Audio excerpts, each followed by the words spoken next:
Subscribe करें हमारे YouTube channel को और बेल आइकन को प्रेस करें हमारे लेटेस्ट वीडियोस को देखने के लिए।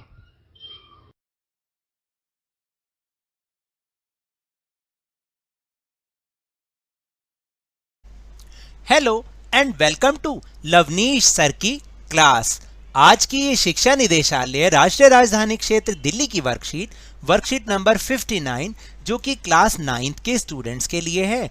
यह ली गई है सामाजिक विज्ञान के भूगोल विषय से, जिसमें हम समझ रहे हैं पार्ट 3 अपवाह के मानचित्र कार्यों को, क्योंकि ये भी हमारे लिए बहुत ज़रूरी है। हमारे एग्ज़ाम में यह 6 नंबर का प्रश्न आता है। तो देखिए, अगर आप एक बार समझ गए ना तो कम से कम एग्ज़ाम में 6 नंबर तो पक्के। ना केवल एग्ज़ाम पॉइंट ऑफ व्यू से बल्कि आपकी खुद की नॉलेज के लिए भी हमें ये पता होना चाहिए कि ये जो हम मैप वर्क कर रहे हैं कि ये जो यहाँ पे स्थान है या किसी चीज़ के बारे में पूछा गया है, जिसके बारे में पूछा गया है कि नदियाँ कहाँ पर हैं, झीलें कहाँ पर हैं, तो वो हमें अपनी नॉलेज के बढ़ाने के लिए भी ज़रूरी होता है। तो चलिए शुरुआत करते हैं मेरे साथ और समझने की कोशिश करते हैं। नीचे दिए गए भारत के रेखा मानचित्र पर निम्नलिखित नदियों को दिखाकर उनके नाम भी लिखिए। तो देखिए, भारत के मानचित्र में तो ये नदियां हैं सिंधु, सतलुज, गंगा, नर्मदा, तापी, कृष्णा, कावेरी, गोदावरी और महानदी। तो हमें इसको भारत के रेखा मानचित्र पर दिखाना है। इसी दिए हुए मानचित्र पर हमें निम्नलिखित झीलों को भी दिखाकर उनके नाम लिखने हैं। कौन कौन सी झील हैं? वूलर, पुलिकट, सांभर और चिल्का। मैं आपको बता दूं कि ये जो नदियों और झीलों के नाम हैं ना, ये इम्पॉर्टेंट नाम हैं और अक्सर आपके बोर्ड एग्ज़ाम्स में से इसी में ही कोई एक आध आ जाता है। तो इसलिए बोर्ड एग्ज़ाम्स में हो या फिर जो आपके फाइनल एग्ज़ाम हो, तो आपके एग्ज़ाम में इन्हीं में से ही कोई ना कोई नदी या झील के नाम आते हैं। तो इसलिए ये इम्पॉर्टेंट है और आप इसको अच्छे से समझिए। चलिए अब भारत के रेखा मानचित्र पर इनकी स्थिति को हम देखते हैं। तो देखिए, ये है सिंधु नदी, जिसका उद्गम यहाँ पर हिमालय से होता है और ये हमारे जम्मू कश्मीर से बहती हुई फिर पाकिस्तान चली जाती है। ये है सिंधु नदी। इसके बाद पहले हम नदियों की बात कर रहे हैं।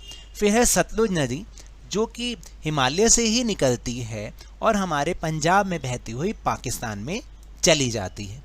इसके बाद जो हमारे भारत की मुख्य नदी है वो है गंगा नदी, जो कि हिमालय से निकलती है, उत्तराखंड से निकलती है और कौन सी गंगोत्री हिमानी से निकलती है और हमारे कई राज्यों में, खास तौर से लगभग पूरे उत्तर भारत में बहती हुई ये बंगाल की खाड़ी में मिल जाती है।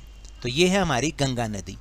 फिर इसके बाद बात करते हैं 2 प्रायद्वीपीय नदियों की। बाकी सारी प्रायद्वीपीय नदियां कहलाती हैं, जैसे नर्मदा और ताप्ती।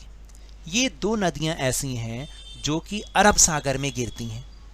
जैसे नर्मदा, जो कि मध्य प्रदेश से निकल के गुजरात से होते हुए अरब सागर में गिर जाती है, मिल जाती है। और दूसरी ताप्ती नदी, वो भी मध्य प्रदेश से निकलते हुए महाराष्ट्र होती हुई और वो अरब सागर में मिल जाती है।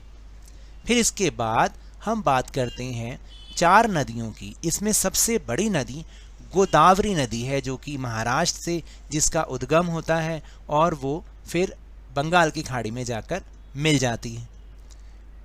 गोदावरी को दक्षिण गंगा के नाम से भी जाना जाता है, क्योंकि इसकी लंबाई बहुत ज़्यादा है।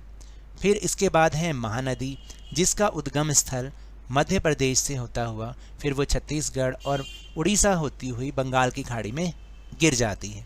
इसके बाद कृष्णा, जो कि इसका उद्गम तो महाराष्ट्र और कर्नाटक की सीमा के पास से शुरू होता है और ये बहते हुए बंगाल की खाड़ी में मिल जाती है।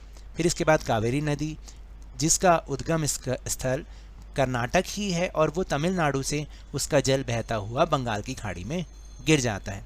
ये तो थी हमारी नदियाँ। अब हम बात करते हैं झीलों की, जिन्हें मैंने ये ब्लू डॉट से दिखा रखा है। सबसे पहले वूलर झील, जो कि कश्मीर में है। फिर इसके बाद सांभर झील, जो कि राजस्थान में है। फिर चिल्का झील, जो कि उड़ीसा में है। और उसके बाद है पुलिकट झील। ये पुलिकट झील जो कि आंध्र प्रदेश में स्थित है। तो इन सबको झीलों को मैंने ब्लू डॉट से दिखा रखा है। तो मुझे उम्मीद है कि आपको मेरे इस तरह समझाने से समझ में आ गया हो। चलिए फिर इसके बाद इसी मानचित्र पर बेस्ड हमें कुछ प्रश्नों के उत्तर देने हैं और इन प्रश्नों के उत्तर आपको आपकी बुक में से भी मिल सकते हैं। जैसे पहला है कि किन्हीं दो नदियों के नाम लिखिए जो पूर्व की ओर बहती हैं और बंगाल की खाड़ी में गिरती हैं, यानी पूर्व दिशा की ओर बहने लग जाती हैं और बंगाल की खाड़ी में जाके गिर जाती हैं। तो वो हैं गंगा और गोदावरी। हालांकि बहुत सारी नदियां हैं जो कि बंगाल की खाड़ी में गिरती हैं, आप कोई से भी दो नाम लिख सकते हैं। फिर इसके बाद दूसरा प्रश्न है कि किन्हीं दो नदियों के नाम लिखिए जो पश्चिम की ओर बहती हैं और अरब सागर में गिरती हैं। मैंने अभी अभी उनका नाम आपको बताया है, नर्मदा और ताप्ती। तापी भी कहते हैं और ताप्ती भी कहते हैं। फिर इसके बाद तीसरा प्रश्न है कि भारत के समीप स्थित एक महासागर का नाम बताइए, तो उसका नाम है हिंद महासागर। चौथा प्रश्न है कि हिमालय की किन्हीं दो नदियों के नाम लिखिए, सिंधु और गंगा, और किन्हीं दो प्रायद्वीपीय नदी, जो प्रायद्वीपीय भारत है वहाँ की दो नदियाँ कृष्णा और कावेरी हैं।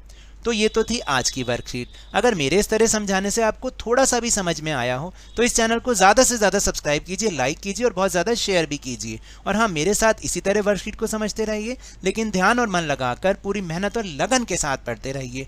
और अगर आपको कोरोना वायरस से बचना है ना, तो मास्क जरूर पहनिए, क्योंकि जब तक दवाई नहीं तब तक कोई ढिलाई नहीं। धन्यवाद।